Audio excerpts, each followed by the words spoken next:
empezar, les recuerdo a todos que nuestras inscripciones van a estar abiertas hasta el día de mañana 7 y el costo de la inscripción es de $6.72 con la comisión incluida.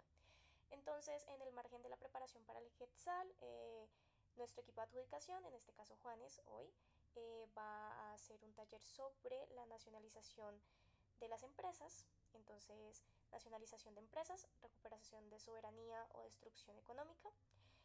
Juanes es abogado de la Universidad del Rosario y estudiante de economía. Es 2 veces subcampeón de SEMUDE en 2023 y 2025. Es subcampeón EFL del USC en 2025 y es campeón del TIPIS en 2026. Actualmente es codirector de la Academia de Debate CDES.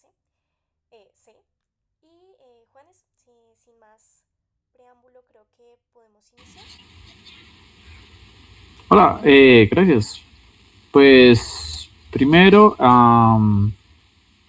bienvenidos a este taller. Espero que sea de muchísima utilidad.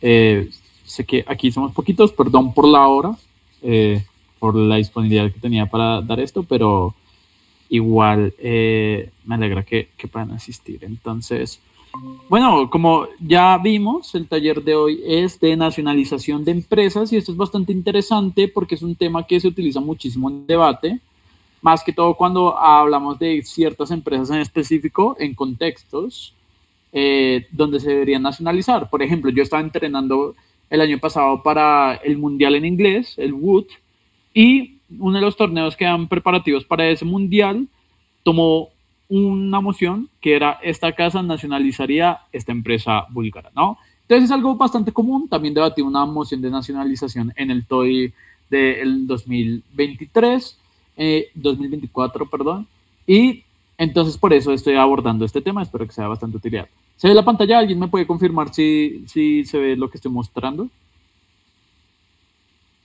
Súper. Entonces empecemos. A ver, ¿cuáles son los objetivos de este taller? Lo primero es que quiero que comprendan el concepto de nacionalización desde distintas perspectivas y que podamos tener un concepto claro. Eso es muy importante al momento de hacer, por ejemplo, primeros ministros, porque no sabemos bien cómo modelar lo que nos pertenece modelar. Entonces, por eso es importante entender los conceptos y ciertas diferencias que hay con otros conceptos. Dos, vamos a hablar de las motivaciones que lleva a ciertos líderes políticos o a ciertos gobiernos o estados a nacionalizar empresas. Y eso lo que nos permite es identificar ciertos incentivos específicos. Y ya sabemos que el análisis de incentivos es lo que nos permite hacer argumentos muchísimo más fuertes y muchísimo más robustos. Luego vamos a ver las consecuencias, es decir, los impactos, para que también podamos tener impactos matizados, impactos que estén bien analizados. Y bueno, veremos casos en el futuro, aunque creo que se los dejaré más como a estudio propio para que lo vean por su propia cuenta, como distintos casos de estudio que sería chévere que ustedes pudieran investigar, ¿no? Entonces, esos son los objetivos del taller. Empecemos con la primera parte y es, ¿qué es la nacionalización?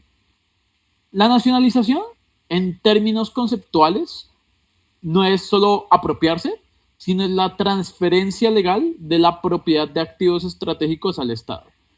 ¿Qué entendemos por cada una de esas partes? Transferencia, obviamente, es el tránsito jurídicamente de que eso ya no es tuyo, ahora es mío, pero en la mayoría de ocasiones lo que evitamos es los otros elementos, que es una transferencia legal y en segundo lugar, que es un activo.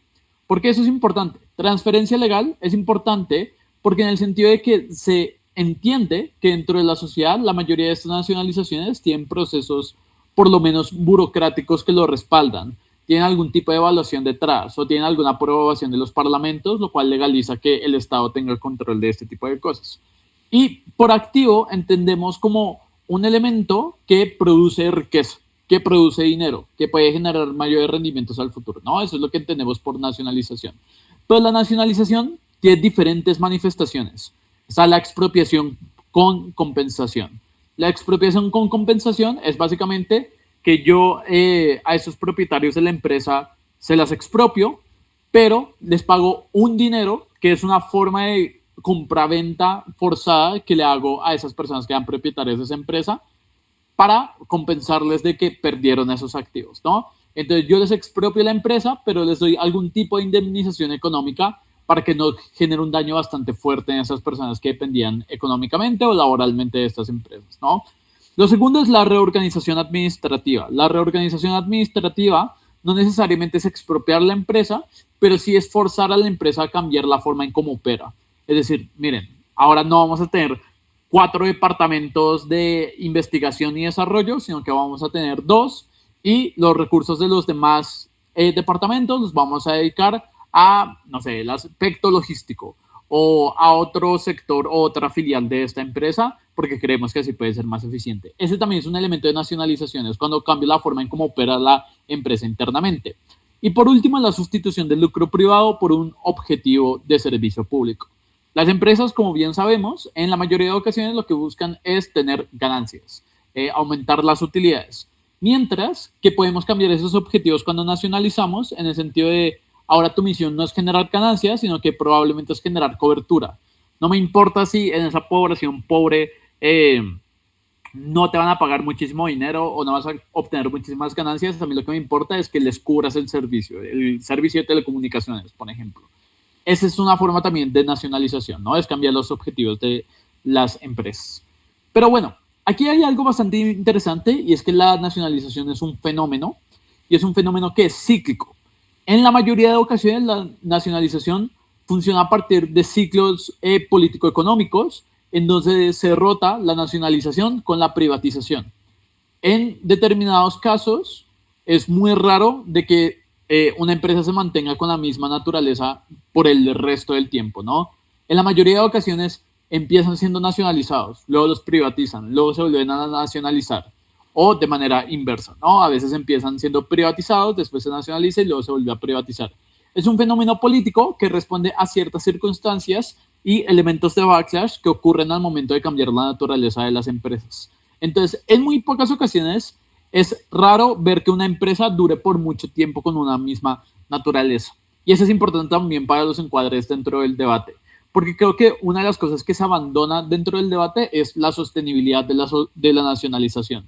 Simplemente hablamos de impactos inmediatos de nacionalizar una empresa, pero no analizamos por qué esa nacionalización se va a mantener en el tiempo.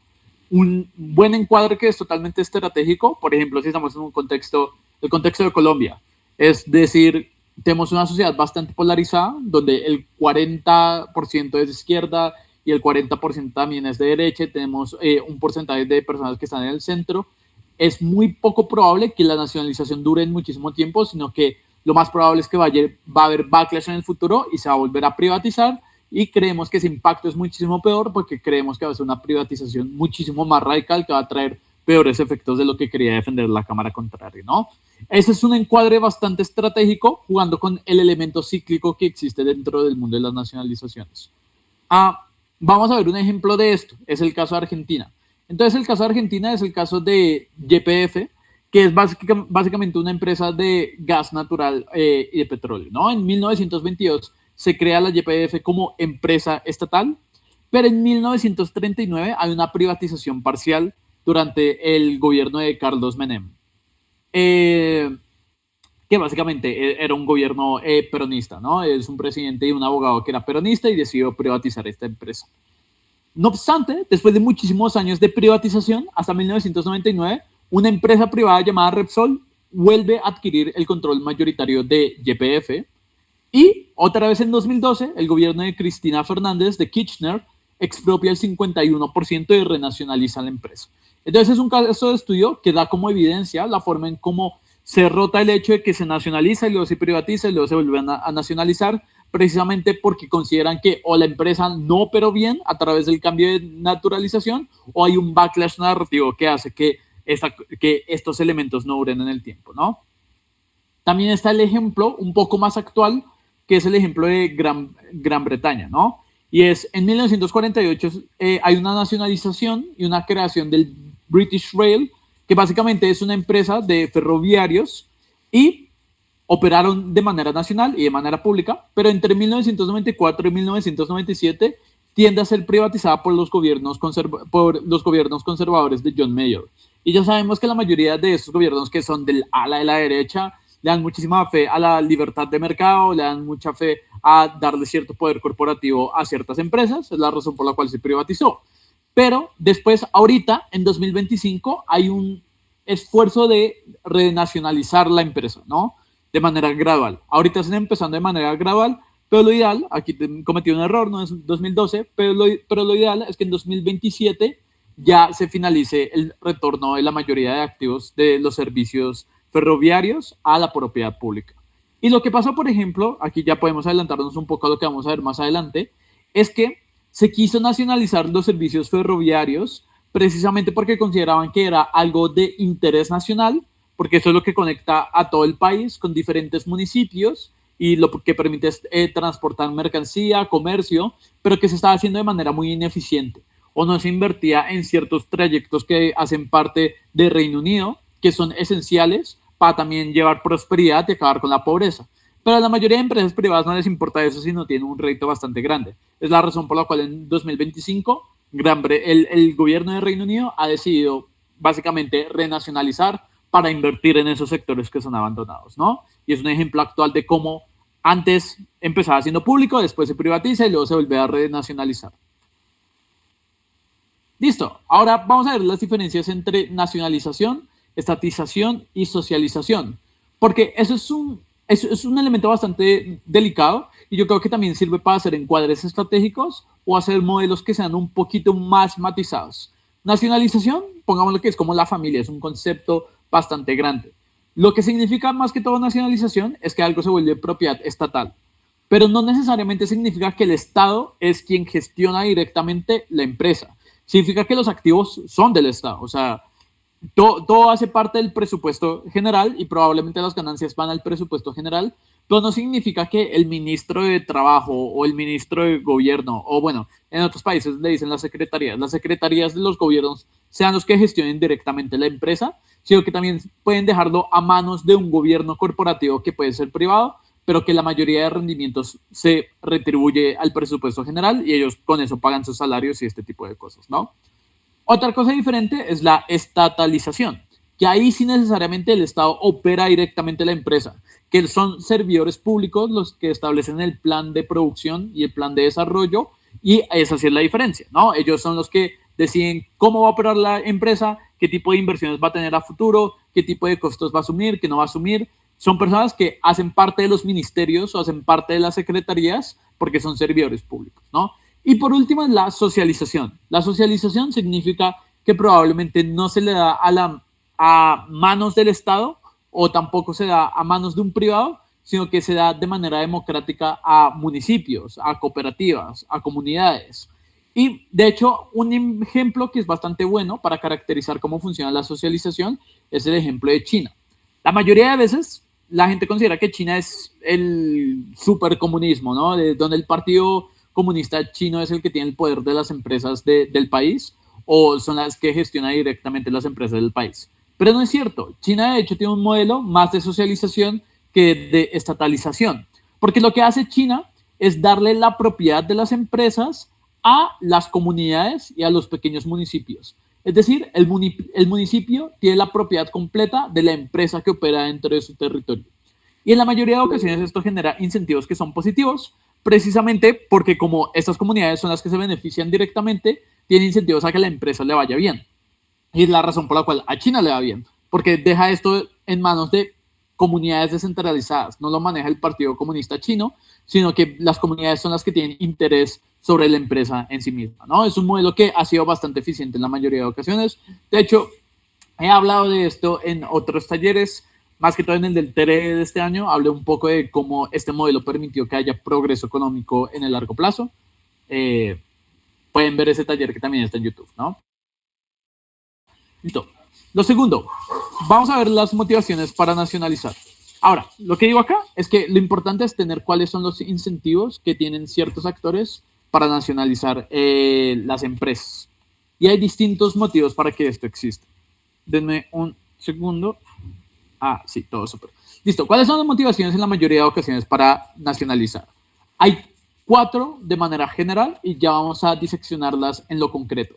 La primera es que hay motivaciones que son ideológicas y políticas, que son cuando gobiernos o nacionalistas o gobiernos de izquierda buscan mayor control de la industria nacional.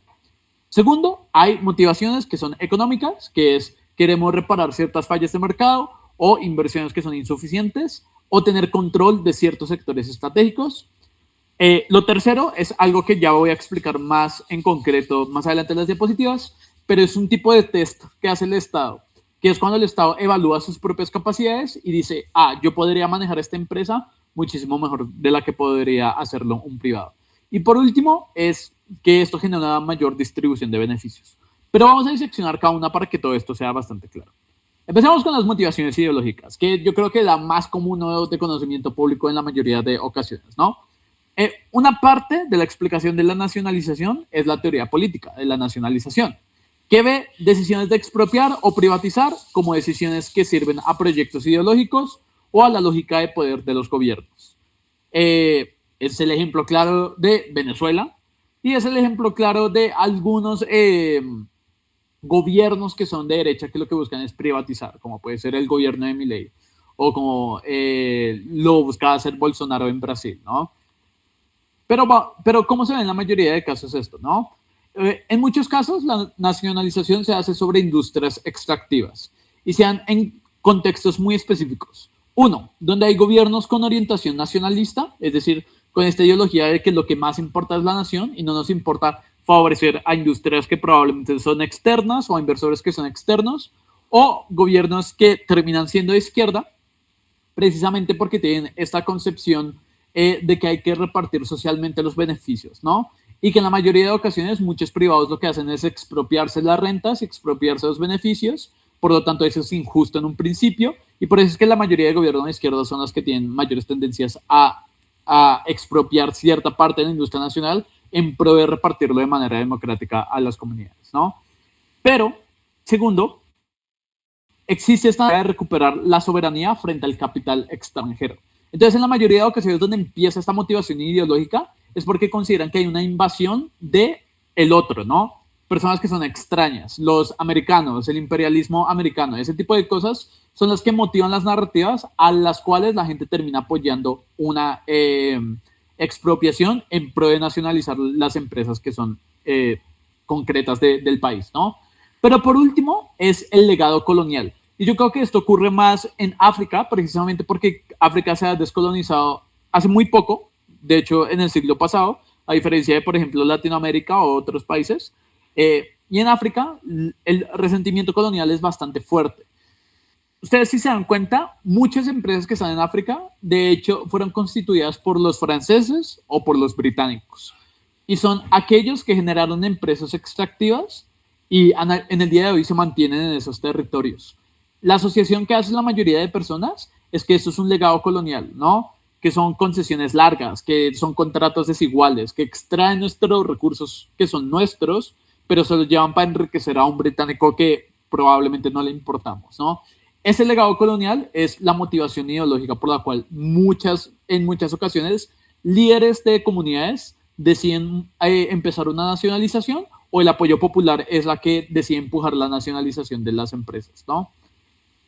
Entonces se resalta en concreto América Latina, África y Medio Oriente, precisamente porque están ligadas con, uno, procesos de descolonización, pero segundo, somos los más comunes en tener gobiernos revolucionarios o reformistas que usan la nacionalización como símbolo de ruptura con el pasado. Países como son europeos o países que son de primer mundo no tienden a tener este fenómeno precisamente porque consideran que deben mantener una estabilidad. En cambio, nosotros hay un inconformismo constante con el gobierno. Ese inconformismo constante es lo que hace que cuando deciden nacionalizar, no sé, la empresa más grande del país, lo sentimos como un símbolo. Nos da como gratificación emocional sentir ese tipo de cosas porque creemos que estamos validados con nuestra identidad. Y es la razón por la cual en estos territorios hay más motivaciones ideológicas para que haya nacionalizaciones, ¿no? Entonces, hay varios ejemplos de esto. Está la nacionalización del cobre en Chile, que está asociado con el gobierno de Salvador Allende, que era una administración que era abiertamente socialista y abiertamente aislacionista de capital extranjero que consideraban que era imperialista. Es la razón por la cual Salvador Allende tenía muchos conflictos precisamente con los Estados Unidos, ¿no? Pero segundo, la nacionalización del petróleo en Irán. Ese es uno de los casos más emblemáticos de nacionalismo antiimperialista liderado por Mossadegh. Lo pueden evaluar más adelante, pero es básicamente la gente que utilizó la narrativa de el enemigo común que es Estados Unidos, ¿no? Y por último, la nacionalización de cobre en Zambia. Son ejemplos que pueden evaluarlos y los pueden estudiar muchísimo más a profundidad después para que tengan estudios de caso o evidencias que son muchísimo más concretas. Pero no solo hay motivaciones ideológicas, sino hay motivaciones políticas. Los actores en el poder tienen sus propios incentivos para nacionalizar, porque uno, permite beneficiar a sus grupos de apoyo, lo que llaman en inglés cronies o constituencias, que lo que hace es, cuando yo tengo control de una empresa, puedo darle empleo a la gente. Puedo darle empleo gratis a la gente que me favoreció en las elecciones o a la gente que me mantiene en el poder. Porque ahora la empresa puede crearle un montón de empleos logísticos, incluso si no son necesarios, para simplemente favorecer esos elementos políticos. Pero también porque me permite, por ejemplo, darles tarifas más bajas a los grupos que me apoyaron. Digamos que acá en Colombia hay un grupo que me favoreció que hace parte del norte del país. Entonces lo que yo hago es nacionalizar la empresa y dar tarifas más bajas para las personas que están en el norte del país, porque eso me permite mantener el apoyo constante o dar contratos a grupos que son claves para mantenerme en el poder, ¿no? Esos son los incentivos que tienen la mayoría de actores políticos para nacionalizar las empresas. Pero dos, también se nacionaliza precisamente porque se busca controlar actores económicos y empresariales que son considerados peligrosos porque pueden ser vistos como una amenaza política. Nosotros ya hemos visto esto en debate, ¿no? Y es, las empresas tienen muchísimo poder de lobby. Cuando una empresa se vuelve bastante grande, tiene muchísimo dinero para influenciar en campaña, para influenciar en contratos internacionales, incluso para amenazar de que se va a ir del país si no le dan ciertos subsidios, ¿no? Cuando las empresas son tan poderosas, se vuelven una amenaza para actores políticos y es la razón por la cual entonces deciden expropiar o deciden nacionalizar estas empresas como para quitarte a un rival o una persona que es constantemente peligroso, ¿no? Es la segunda razón por la cual los actores en el poder tienen incentivos propios a nacionalizar. Listo. Ese es frente a los elementos de motivos ideológicos y políticos de nacionalizar las empresas, pero ahora también hay razones económicas para nacionalizar, que debería ser en el mejor escenario la razón por la cual deberíamos nacionalizar empresas de manera genuina, ¿no? Esa es como el mejor mundo, que no pasa, pero es como lo deseable en la mayoría de ocasiones. Entonces, ¿cuándo hay motivaciones económicas para nacionalizar las empresas? En la primera es cuando hay monopolios que son naturales o son casi monopolios, que en la mayoría de ocasiones ocurren con recursos naturales como es el petróleo, el gas, la minería, la energía o la infraestructura, ¿no? Y son sectores donde la competencia plena es difícil, no puedes hacer que diferentes actores compitan entre ellos, lo que permite que haya un monopolio que pueda fijar precios, discriminar o subinvertir, ¿no? Entonces, en esos escenarios donde hay un monopolio es cuando se generan ineficiencias, porque el monopolio lo que puede hacer es vender caro, porque sabe que la gente le va a comprar de todos modos, ya que no hay un competidor o no hay un rival que va a ofrecer muchísimo más barato, obtiene muchísimas más ganancias y puede tener el producto de una calidad paupérrima, ¿no? O una calidad bastante baja. Esa es una ineficiencia porque los consumidores estamos pagando demasiado por un producto que es malo. Esa es una ineficiencia dentro del mercado. Entonces, ¿los gobiernos qué hacen? Los gobiernos argumentan que la empresa privada no internaliza el interés social, es decir, no internaliza ese malestar que me genera a mí de pagar más caro y simplemente se expropian esas ganancias para beneficio propio, mientras que, por ejemplo, la nacionalización lo que permitiría es hacer que esa balanza esté un poco más justa, ¿no? Entonces el Estado podría corregir esas fallas y alinear la producción, los precios y la inversión con objetivos de que haya un bienestar social muchísimo mayor, ¿no? Esa es la forma entonces porque hay motivaciones económicas para nacionalizar ciertas empresas. Entonces, esto ya es para nivel argumentativo. Si ustedes tienen que hacer un debate sobre nacionalizar, traten de buscar estas cargas de la prueba y responderlas. La primera es, la empresa que propone la moción o la empresa que hipotéticamente vamos a nacionalizar, ¿abarca todo el mercado?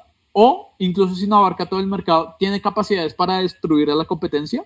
Es decir, ¿tiene algún poder o una tendencia hacia el futuro que se va a convertir en monopolio?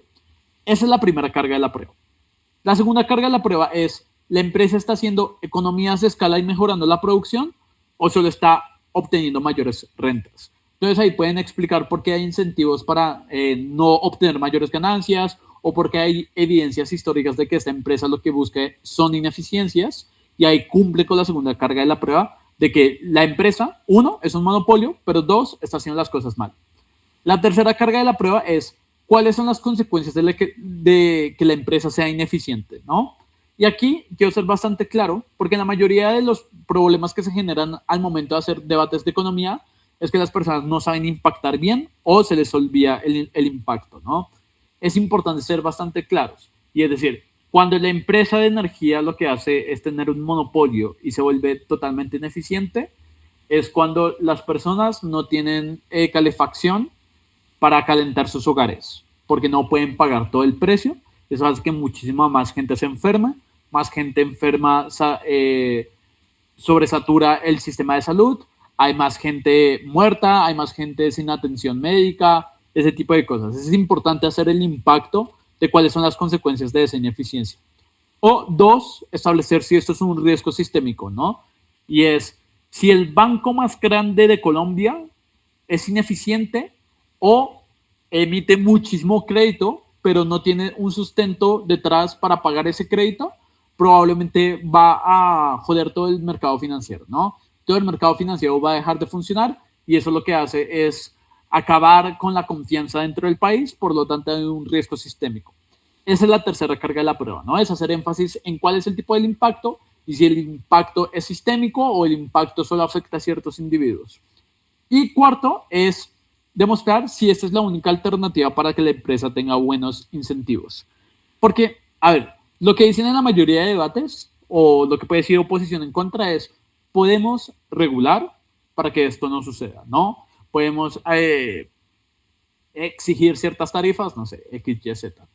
Uno lo que tiene que hacer es llenar esa carga de la prueba de regular no es suficiente, porque uno, o no hay voluntad política de los reguladores para que esto ocurra, o dos, esta empresa tiene tanto poder, como lo decíamos anteriormente, que lo que hace es capturar al regulador, es poner su propio regulador, es hacer lobby para que le pongan a alguien que lo beneficien, entonces no sirve de regular porque la regulación es inefectiva, solo sirve nacionalizar esta empresa, ¿no?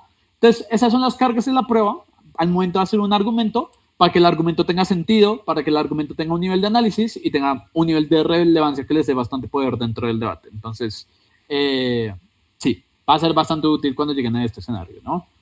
Entonces, hay ejemplos de ineficiencias por las cuales se terminó nacionalizando las empresas. La primera es de que dentro de Estados Unidos, en el 2008, estaba este grupo que es American International Group, que es un grupo financiero, se encarga de dar seguros, pero también se encarga de dar pensiones o otros fondos financieros que favorece a que las personas tengan poder adquisitivo, ¿no? Esta empresa no fue formalmente nacionalizada al 100%, pero el gobierno estadounidense llegó a controlar cerca del 80% de la empresa en 2008. ¿Y por qué fue eso en 2008? Porque como bien todos sabemos, fue el periodo de recesión que existió dentro de Estados Unidos y que se expandió a nivel global. Precisamente porque todos los actores dentro del sistema financiero fueron totalmente codiciosos y lo que querían era buscar rentas y no les importaba si esto generaba una crisis sistemática, simplemente querían ganar dinero, ¿no?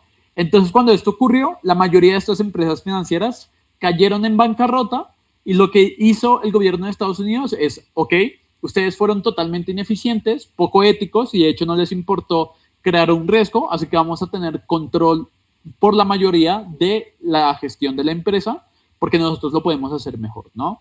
Entonces, la exposición que existía en ese entonces, el problema que existía en ese entonces es que había un riesgo sistémico global y una exposición masiva a derivados financieros. Entonces, ¿el resultado qué era? Tenemos que nacionalizar con el propósito de corregir esas ineficiencias de mercado que generó estos accionistas codiciosos y tenemos que rescatarla porque si no la rescatamos, lo que hace es sabotear toda la economía de Estados Unidos e incluso sabotear la economía global, ¿no? Es el concepto que conocemos de too big to fail. Es demasiado grande para permitir que esta empresa quiebre. Entonces, este es un ejemplo de cómo el gobierno de Estados Unidos nacionalizó el American International Group con el propósito de evitar un riesgo sistémico dentro del mercado. Pero hay otros ejemplos. Dentro del Reino Unido existía esta empresa que se llamaba Railtrack, que administraba la infraestructura ferroviaria tras la privatización de los años 90, ¿no? Pero el problema del Railtrack es que básicamente pasaba lo que yo les decía anteriormente en un ejemplo, y es, esta empresa no quiere hacer infraestructura ferroviaria a las zonas más pobres del país o a las zonas rurales, precisamente porque la gente en esas zonas no te va a pagar un precio de ticket de tren que te permita ganar utilidades, ¿no? O obtener dividendos, precisamente porque es gente muy pobre, es gente que no tiene poder adquisitivo. Entonces no hacían una buena inversión, sino que guardaban la inversión o esa inversión la transformaban en simplemente renta, en cosas que se podían llevar a mejores salarios y ese tipo de cosas, ¿no? Pero segundo, tampoco tenían interés en mantener el sistema ferroviario, en darle un cierto cuidado, hacerle mantenimiento, hacer que las cosas no se caigan o simplemente las cosas no dejen de funcionar. Y de hecho hubo un accidente bastante grave en el 2000 que se conoce como el accidente de Hatfield. Y precisamente después de ese accidente se dieron cuenta que la empresa privada no tenía incentivos a garantizar el mantenimiento de su infraestructura y no tenía incentivos a invertir. Siendo eso así, en 2001 el gobierno colocó la empresa en administración especial y en 2002 fue reemplazada por una empresa que ahora sí era pública, que es el Network Rail, ¿no? Entonces la justificación en concreto de este ejemplo por una ineficiencia es, hay ineficiencia operativa, esas personas no quieren generar mantenimiento, generan riesgos de seguridad bastante grandes y no le llegan a la gente que más lo necesitan, entonces tenemos que nacionalizar para que eso se corrija, ¿no? Es un ejemplo bastante claro de cómo económicamente esto puede mejorar. Listo. Eso es en términos de motivaciones económicas por fallas de mercado. Pero también se quiere nacionalizar porque se quiere tener control estratégico de ciertos sectores o en escenarios de escasez. Y de hecho, esto es bastante interesante en el contexto en el que nos encontramos, que es la guerra de Irán y Estados Unidos, que el impacto concreto fue que los precios del petróleo subieron, se dispararon en gran manera, precisamente porque hay escasez de petróleo, precisamente porque no se podía transportar el petróleo a las demás partes del mundo, ya que Irán estaba haciendo un bloqueo en el estrecho de Hormuz. Estos escenarios de escasez, donde el precio se dispara y donde hay poca oferta, es donde hay incentivos a los estados de capturar esas empresas, precisamente porque consideran que pueden obtener muchísimo dinero a partir de estos escenarios. Si ahorita el petróleo está bastante claro, está bastante alto, vale la pena para mí como Estado, por ejemplo, si yo tengo un déficit fiscal, de expropiar esa empresa o de nacionalizarla y aprovecharme que los precios internacionales están altos para ganar muchísimo más dinero, ¿no? Y ganar muchísimo más rédito. Porque son escenarios contextuales de ausencia de oferta o simplemente exceso de demanda que hace que el sector se vuelva tan estratégico que genere incentivos a nacionalizar la mayoría de estas industrias, ¿no?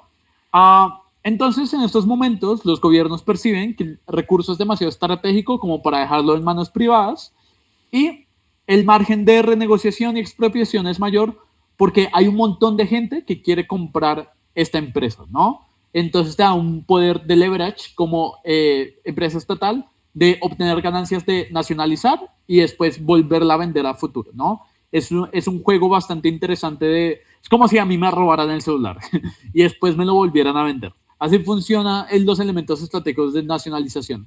Yo nacionalizo para después vendérselo a un privado que probablemente me lo pague a un precio alto, precisamente porque las circunstancias lo permiten. Listo. Eso es un elemento de ineficiencias económicas que llevan a la nacionalización. Pero ahora vamos a ver un test, que es básicamente cuando el Estado se cree que está en capacidades o en facultades para nacionalizar una empresa. Y este se llama como el test de Oli, que en la mayoría de ocasiones se utiliza para entender cómo funciona los momentos donde las empresas salen al mercado internacional, pero también funciona para entender por qué tienen incentivos a nacionalizarse, ¿no? ¿Qué vamos a hacer con esto? Eso es un test de cuando el Estado tiene capacidades o facultades para nacionalizar una empresa. Yo lo que quiero que hagan es que utilicen este test de la misma manera como funcionarían las cargas de la prueba de un argumento. Cada parte de este test, tómenlo como si fuera una carga de la prueba y así es como deberían abordar un argumento o un debate en estos escenarios, ¿no? Entonces, lo primero es el test es OLI, ¿no? El primero es O de ownership. Y ownership, básicamente, en vocabulario de debate, es propiedad. Y es capacidades. Ownership es capacidades. Si buscan saber cuál es la carga de la carga de la prueba es explicar por qué el Estado tiene capacidades para nacionalizar o tiene capacidades para hacer una mejor gestión. Esa es la primera carga de la prueba.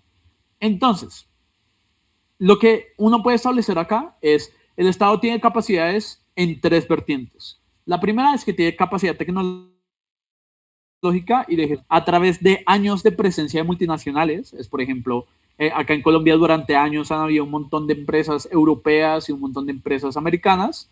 Hay transferencia de tecnología, de know-how, hay formación de mano obrera local, por ejemplo. Entonces, si hay empresas que son de ingeniería de Estados Unidos y están aquí dentro de Colombia, lo que hacen es formar a empleados colombianos para que funcionen dentro de Colombia en la empresa americana. Pero eso lo que hace es transferencia de capacidades, porque ahora cuando se capacita a los colombianos para que puedan operar aquí en Colombia, yo también tengo la capacidad tecnológica de que después de nacionalizar tengo gente que tiene conocimiento, ¿no? Tiene know-how y hay formación de mano de obra local, ¿no?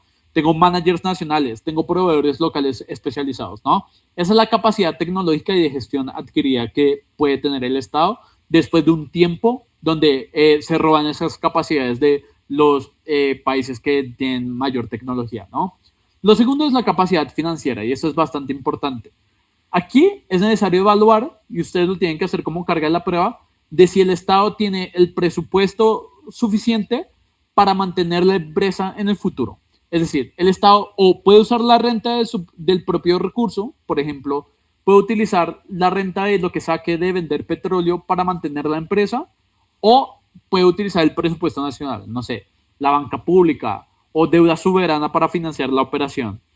En la mayoría de ocasiones, ¿qué es lo que decimos? El Estado tiene mayor capacidad de mantener financieramente las empresas que los privados porque los estados se pueden endeudar a largo plazo, ¿no?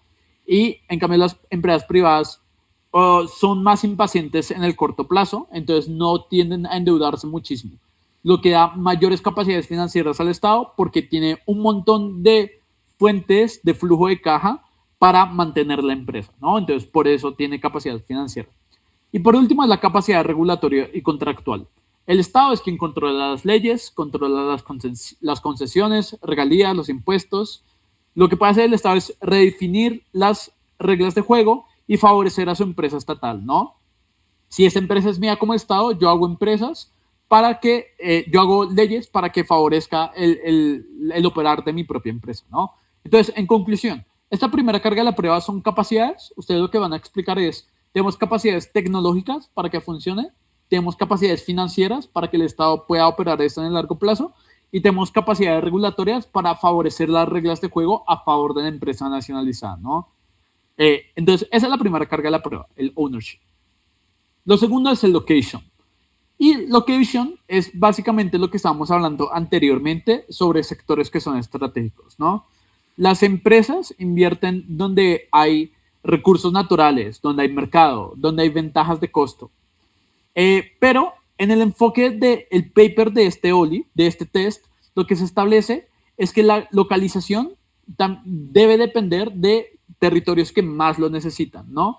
Si el recurso no se democratiza o no se da a otros sectores del país que pueden ser muchísimo más pobres, entonces lo que se hace es perder muchísimo rédito, ¿no? Lo que se hace es no ayudar a la gente que más lo necesita. En cambio, en mi lado de la casa lo que podemos hacer es expandir la cobertura, ayudar a muchísima más gente. Eso es lo que permite el location, ¿no? No solo ir a los lugares donde el mercado me favorece, sino a lugares que son altamente vulnerables y así distribuir recursos. Entonces, si hay muchísimos recursos de petróleo en el sur del país, puedo transportar esos recursos de petróleo al norte del país donde hay escasez. Esa es la forma en cómo tenemos que abordar estos escenarios, de cómo podemos generar muchísima más cobertura en recursos que son altamente demandados y que hay muchísimos específicos, pero que nosotros podemos redistribuir. Y por último, es las ventajas de internalizar esto en manos del Estado, ¿no? Y ese es básicamente el impacto. ¿Cuál es el impacto de este test? Entonces, el Estado lo que puede hacer es alinear la producción con planes de desarrollo nacionales. Por ejemplo, priorizar el mercado interno sobre exportación. Digamos que lo que más quiere hacer Colombia ahorita es aumentar el consumo interno colombiano en lugar de exportar a los Estados Unidos. Si quiero hacer eso, cuando yo tengo control de la empresa de este país, puedo hacer que le venda solo a los nacionales y que no lo exporte. Entonces lo que permite es generar un tipo de alineación entre lo que busca el gobierno, el plan de desarrollo y el actuar o el comportamiento de la empresa misma. Y por último, se puede utilizar esta empresa estatal como instrumento de política pública, ¿no? Puedo hacer tarifas diferenciadas, puedo hacer que le cobre más caro a aquellas personas que viven en mejores viviendas y más barato a las personas que están en condición de pobreza. Puedo hacer inversiones en ciertas regiones, como lo hemos dicho anteriormente. O podemos hacer contratos con empresas nacionales que nos favorecen a nosotros en lugar de permitir que un privado haga contratos con la gente internacional, ¿no? Que probablemente no nos va a favorecer, ¿no? Esa es la forma de tener ventajas de internalizar esto en manos del Estado. Listo. Eso fue lo tercero. Y ya por último, en términos de motivos, es porque esto permite la distribución de beneficios, ¿no? Lo que permite nacionalizar las empresas es que acabamos con esta percepción de que las multinacionales se llevan todo del país, ¿no? Se reparten todas las utilidades y no pagan lo suficiente a las personas, no pagan regalías suficientes o no pagan suficientes impuestos, o ese es el concepto favorito de todas las personas dentro del debate, que es el efecto chorreo o el efecto derrame, ¿no? Cuando la empresa internacional entra a este país, hay un efecto chorreo donde toda la economía se dinamiza porque empieza a generar empleo, empieza a generar servicios públicos, pero lo que uno puede decir es, ese efecto chorreo no existe precisamente porque esas empresas son puramente extractivistas o sacan el recurso, pero no lo refinan acá, no lo manufacturan acá, sino que lo manufacturan en Europa o lo refinan en Europa, ¿no? Aquí solo sacan el crudo, solo sacan el mineral y lo procesan allá, lo que hace que el efecto chorreo sea bastante limitado, ¿no? No sea no sea empleo a otras personas, no sea know-how a otra gente, no hay incentivos a generar como servicios públicos, porque simplemente necesito barriles para transportar a otro lado. Entonces, cuando existe esa percepción, cuando existe esa percepción, lo que sucede es que la gente considera que no están recibiendo beneficios de sus propios minerales, ¿no? En cambio, cuando se nacionaliza, se genera este sentimiento de que esos beneficios se devuelven al país. No se va a Europa, sino que se mantiene dentro de nosotros, y esto es justo porque es nuestro propio mineral, ¿no? Ese es el caso que ocurrió con el petróleo mexicano y el iraní, y también con el YPF en Argentina, que es la razón por la cual se terminó nacionalizando, es porque consideraban que era justo de que todas las ganancias que obtengas de un mineral se mantenga dentro del país y no se vaya afuera. Listo. Ya vimos motivos. Entonces, ya vimos cómo modelar la nacionalización en sentido abstracto, ¿no? En ver cómo funciona el concepto, y ya vimos los incentivos para nacionalizar. Pero ahora vamos a hablar del proceso de nacionalización, porque hay muchas misconcepciones de cómo funciona este proceso, o hay muchos errores lógicos al momento de argumentar de esto, cómo funciona. En la mayoría de debates, la forma en cómo consideran que va a funcionar la nacionalización es que simplemente el gobierno va a decir, ah, esto es nuestro, y ya. Y la gente no busca analizar a mayor profundidad, y eso genera bastantes dificultades para las personas que tienen que defender la nacionalización, porque no saben bien cómo modelar un proceso que sea legítimo y que sea completamente diligente. Entonces, eso es lo que vamos a hacer en este apartado. Entonces, en escenarios, y esto es un escenario bueno, o sea, en escenarios donde no estamos hablando de dictaduras, no estamos hablando de gobiernos que son supremamente autoritarios. Vamos a hablar de países que son democracias, probablemente no democracias como perfectas, pero que tienen una democracia que son relativamente estables, como es el caso de Colombia, ¿no? Colombia no es perfecto, pero Colombia tiene una democracia relativamente estable en la mayoría de ocasiones. Entonces, ¿cómo funciona el proceso de nacionalización en la mayoría de estos escenarios? Tomemos el ejemplo del Reino Unido, que se extiende a muchísimos ejemplos. Lo primero que hacen es generar una ley de nacionalización, una ley que es votada por el Parlamento o por el Congreso, dependiendo del sistema político que estén ustedes atendiendo, ¿no? Eso es bastante bueno. ¿Por qué? Porque lo que permite es generar un tipo de legitimidad democrática, porque aquellos que sacan la ley o aquellos que generan la iniciativa son representantes de diferentes partidos.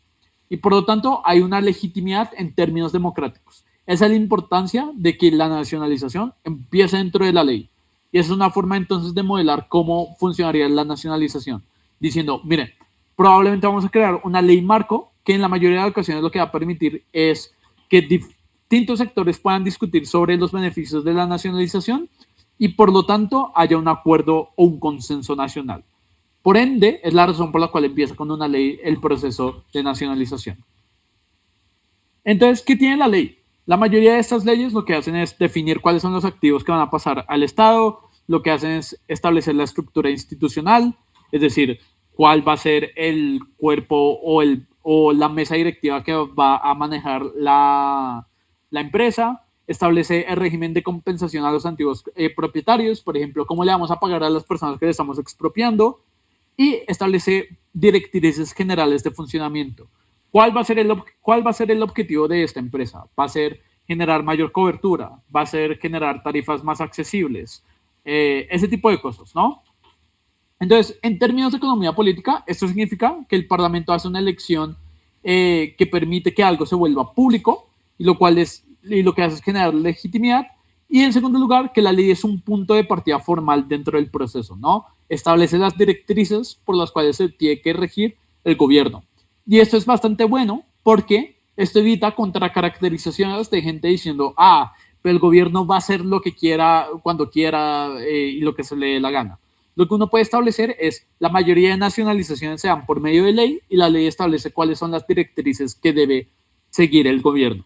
Si no cumple con esas directrices, el gobierno está siendo ilegal y se puede demandar al gobierno, como funciona en cualquier estado que es democrático, ¿no? Por eso es importante caracterizarlo de esta manera, la sesión.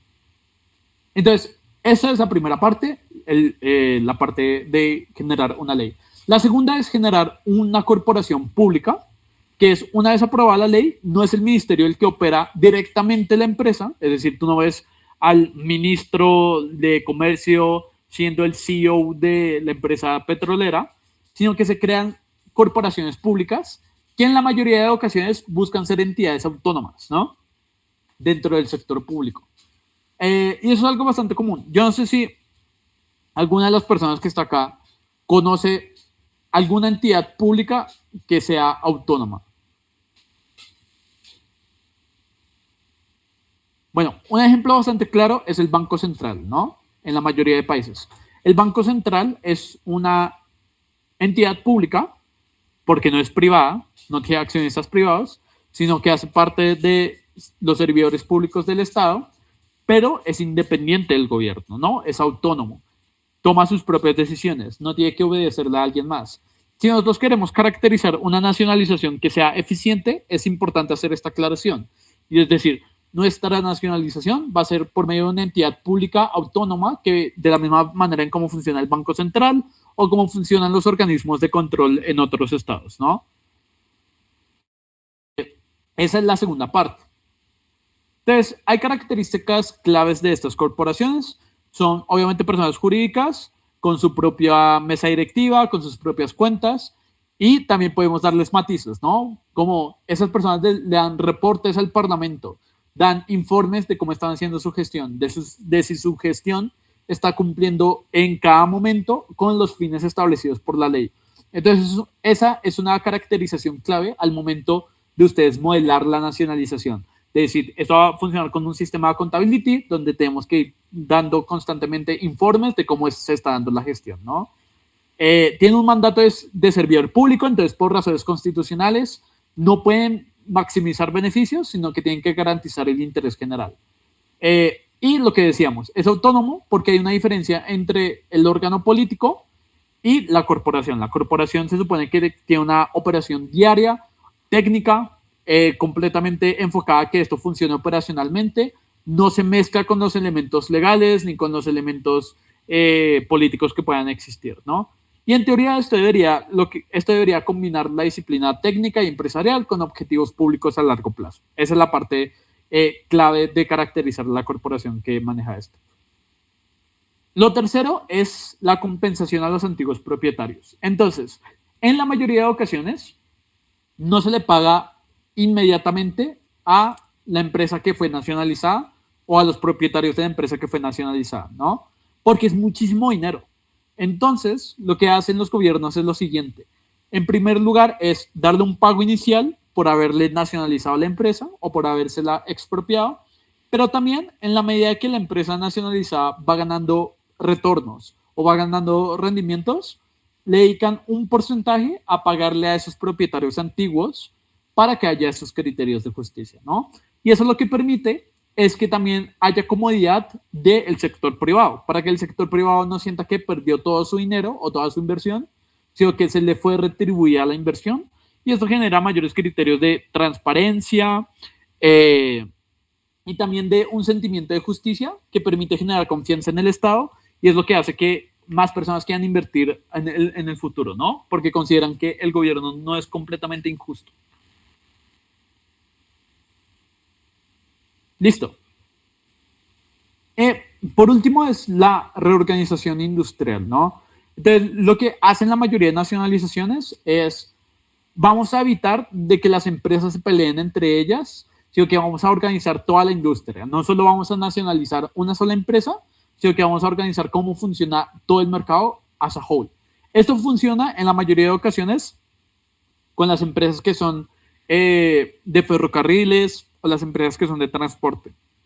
Ustedes han preguntado por qué existe el sistema, porque hay ciertos países que tienen un sistema integrado de transporte, es decir, porque hay buses que todos pertenecen a la misma empresa y no tienen buses particulares de distintas empresas. La razón por la cual esto existe es precisamente porque esto permite mejor coordinación entre el servicio de transporte. En Latinoamérica, por ejemplo, y esto es algo que pasaba muchísimo en Ecuador, cuando los particulares eran los que manejaban el servicio de transporte y el servicio de buses, lo que hacían era pelearse entre ellos, porque hacían carreras de quién llegaba primero a la estación de bus y recolectaba a todos los pasajeros e incluso los metía a la fuerza, todos en un bus súper lleno, sin garantías de seguridad, con el único propósito de ganarle la competencia del bus que venía después, ¿no? Y esto generaba una competencia que era destructiva o una empresa o una competencia que terminaba haciéndole daño al consumidor y daño a la competencia, ¿no? Entonces lo que hicieron en Ecuador fue precisamente decir, no vamos a permitir esto es competencia destructiva, vamos a integrar toda la industria de servicio de transporte y ahora tenemos un sistema de transporte integrado. Eso es lo que buscan hacer también las nacionalizaciones, ¿no? Es integrar toda la industria para que no haya estos obstáculos de coordinación, sino que toda la industria se coordine para un mismo fin y no se hagan obstáculos entre ellos, ¿no? Entonces, esto es lo que sucede después, cuando hay nacionalización, generar un monopolio que es positivo, porque lo que haces es no generar conflictos de intereses o conflictos sociales en el largo plazo y genera estos impactos en concreto. Listo. Ahora vamos a terminar con los impactos y ya acabaríamos esta parte, porque igual también se me está yendo el tiempo para otras cosas que debo hacer, pero los impactos es bastante clave. Es necesario establecer el nivel de análisis de los impactos para que no sean impactos superficiales. Entonces, hay consecuencias negativas y consecuencias positivas, dependiendo de qué lado de la casa te toque defender. Vamos con las consecuencias negativas, es decir, la gente que está en contra de la nacionalización. Las consecuencias negativas es, uno, hay una ambigüedad bastante grande en los objetivos, ya lo veremos más adelante, hay tensiones políticas internas, hay falta de indicadores claros para evaluar desempeño, hay desincentivo a invertir y a generar investigación y desarrollo, y por último, hay una extrema burocratización y costos elevados. Vamos a diseccionar estos impactos. Entonces, vamos con la primera parte, que es ambigüedad en los objetivos. ¿Cómo se ve este impacto? ¿Cuál es el impacto negativo de que haya ambigüedad en los objetivos? Una empresa privada tiene un objetivo relativamente claro, ¿no? Que es básicamente generar beneficios para sus propietarios dentro del marco legal. Esto es bueno porque te permite predecir cuál va a ser el actuar de esta empresa y lo que hace es adaptar tu comportamiento a lo que esa empresa quiere, ¿no? Porque sabes cómo va a actuar. Pero las empresas nacionalizadas tienen objetivos muy grandes y múltiples. Mantener precios bajos para los consumidores, garantizar cobertura universal, generar empleo, ser financieramente sostenible, contribuir al desarrollo regional. El problema es que tienen tantos objetivos que en la mayoría de ocasiones tienden a ser conflictivos entre ellos. ¿Cómo se ve esto? Un ejemplo. Digamos, una empresa eléctrica estatal puede enfrentarse a dos metas contradictorias. Puede mantener tarifas bajas para proteger a los hogares, pero también tiene otro objetivo que es invertir en miles de millones en nueva infraestructura. Entonces, este es el caso que yo les establecí anteriormente. Digamos que aquí lo que hacen es nacionalizar la empresa de energía del país. Y lo que dice el gobierno es, yo quiero dos cosas. Uno, que la tarifa sea barata para que las personas tengan acceso a energía barata, sin gastar mucho. Y dos, también quiero que lleven esa energía a los sectores más vulnerables del país. De manera general dirán, oh, son dos objetivos buenos, pero son contradictorios, porque tener tarifas bajas significa que tienes menos recursos como empresa. Y cuando tienes menos recursos, significa que no puedes invertir, porque invertir requiere gastos, ¿no? Invertir en la mano de obra, en hacer las redes eléctricas. Para yo hacer esa infraestructura tan gigante, requiere muchísimo dinero. Pero ese dinero no lo voy a obtener si tengo tarifas bajas. Entonces, hay una contradicción en los objetivos y lo que hacen la mayoría de ocasiones es que las empresas nacionalizadas o tienen la parálisis por el análisis, por el cual no hacen nada o no hacen ninguna de las dos, porque no quieren enojar ninguno de los dos objetivos y lo que genera es una ineficiencia del mercado. O dos, simplemente hacen lo que se les da la gana y lo pueden justificar bajo cualquier objetivo, ¿no? Porque los objetivos son múltiples, entonces lo pueden justificar cualquier comportamiento bajo el objetivo que más les convenga, ¿no? Entonces, esta es la primera consecuencia negativa de la nacionalización y es que los objetivos no terminan siendo claros, terminan siendo conflictivos y lo que termina generando es una ineficiencia. Lo segundo es algo parecido que está pasando acá en Colombia. Acá en Colombia tenemos una empresa de petróleo que se llama Ecopetrol. Y la persona que es el CEO de esa empresa, que se llama Ricardo Roa, es una persona que fue puesta en Ecopetrol por el mismo gobierno, por el gobierno de Gustavo Petro. Y Ricardo Roa lo que hizo fue financiar la campaña de Gustavo Petro. ¿Cuál es el problema de esto? Es que estas personas lo que hacen es pagar favores políticos, pero están dispuestas a sacrificar la empresa en pro de pagar esos favores políticos. Por ejemplo, ¿qué es lo que ocurrió en el caso colombiano? En el caso colombiano, el gobierno de Gustavo Petro lo que buscaba era una agenda más medioambiental, evitar la exploración y la explotación de petróleo, porque considera que eso estaba en contra de sus ideales progresistas o ambientalistas, pero eso lo que hizo fue acabar con la empresa de petróleo de Colombia y darle una crisis bastante grande, porque Ricardo Roa, que fue puesto por Gustavo Petro, no tiene incentivos a explotar más petróleo o a explorar mayores reservas de petróleo, porque sabe que eso haría enojar a Gustavo Petro, que fue quien le dio ese cargo. Y a Ricardo Roa le sirve ese cargo porque recibe un salario bastante grande, ¿no? Recibe bastantes utilidades, ¿no? Entonces es un ejemplo claro de que la consecuencia negativa de la nacionalización es que pones actores que no les interesa a la empresa, sino que son actores que simplemente están ahí para pagar deudas políticas o para ganar salarios altos, pero no para generar productividad. Entonces, los ciclos electorales pueden influir en decisiones empresariales, congelar tarifas antes de elecciones, posponer aumentos de precios, mantener proyectos poco rentables por razones políticas. Ese tipo de cosas son lo malo de la nacionalización y es porque la empresa se puede instrumentalizar en pro de cumplir con una agenda política, pero a cambio terminas destruyendo la empresa, ¿no? Sobre la pérdida de inversión, que es lo clásico, ¿no? La gente dice, si vas a expropiar, esto va a espantar a los inversores. Eso es cierto y es algo que ocurre en la mayoría de ocasiones. ¿Por qué? Los inversores suelen preguntarse estas cosas. ¿Qué sectores podrían nacionalizarse después? Si se nacionalizó esto, ¿qué evita que no se pueda nacionalizar lo otro? Denme un segundo que está sonando.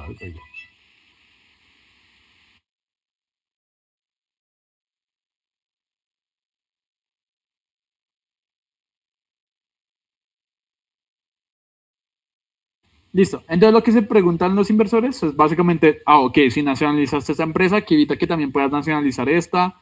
Mi propiedad privada en verdad está asegurada. Lo que sienten los inversores es que la propiedad privada no está segura, no hay buenas reglas de juego y por lo tanto creen que es una apuesta bastante riesgosa, ¿no? Entonces el problema de la nacionalización es básicamente que se pierde la inversión porque la gente se termina asustando demasiado y se espanta en la mayoría de estos escenarios. Por último, vamos con las consecuencias positivas. Ya si les toca defender el otro lado y es porque la nacionalización termina siendo buena. Uno, porque tienes control de sectores claves para la economía. Dos, tienes mayor capacidad de planificación.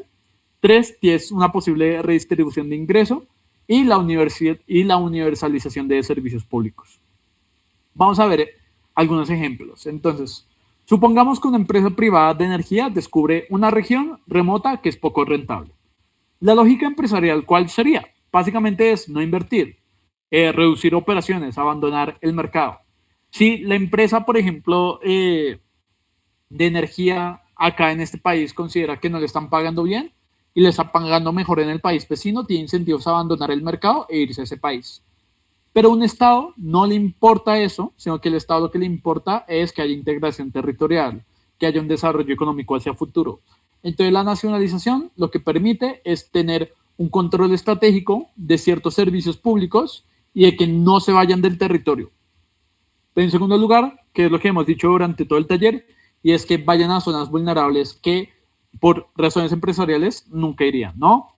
Entonces lo que hace el Estado es mantener la inversión incluso si genera menores beneficios financieros. Esa es la consecuencia positiva de la nacionalización, ¿no?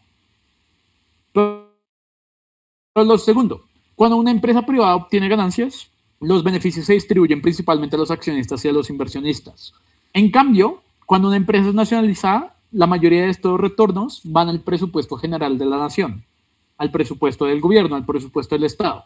Y esto es bueno porque puedes ahora distribuir estos ingresos a otros elementos importantes del Estado, como puede ser la salud, como puede ser la educación, como puede ser mantener las pensiones. Ese tipo de cosas solo se pueden lograr si el dinero de vender petróleo va a una misma bolsa, que es la bolsa del Estado.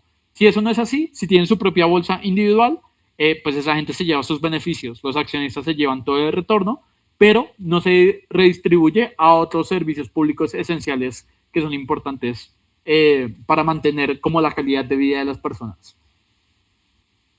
Listo. Y ya, con esto hemos terminado. Estos son los impactos. Espero que les haya servido.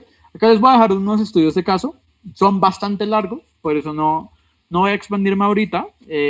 Lo podemos evaluar más adelante en otro taller. Pero los he mencionado de manera superficial durante el taller. Yo lo que quiero es que lo evalúen más adelante. El caso de Argentina con YPF, que básicamente es la empresa de gas de Argentina en el 2012, ¿no? El caso del cobre de Chile, que es un caso bastante interesante porque es un caso de éxito. En Chile lo que existió fue la nacionalización de esta industria, pues lo que permitió es potenciar la industria. De hecho, fue muchísimo mejor desde que se nacionalizó. Así que es un ejemplo bastante interesante para que lo utilicen como evidencia dentro de los debates y dentro de sus argumentos. Y por último, la petrolera de Irán en 1951. Y ese es un ejemplo de lo que yo les decía, es el odio antiimperialista, las motivaciones ideológicas por las cuales se da esto. Estúdienlo para que puedan entender cómo funcionan las narrativas que llevan a la nacionalización de las empresas. Y ya, no sé si tengan alguna pregunta al respecto del taller, pueden decirla ya o no. Y por último, pues yo siempre hago el marketing de la academia que llamamos yo, Andrés Revelo y Daniela Leighton, que es CS Academia. Lo que hacemos es darles clases de todo tipo, darles clases temáticas, darles clases de debate, de todos les damos clases y también los entrenamos para torneos, hacemos prácticas avanzadas. Entonces, esto es nuestro arroba para que puedan unirse, si necesitan lo que sea, y nosotros damos lo posible para generar campeones mundiales. Y ya, muchas gracias por permitir dar este taller.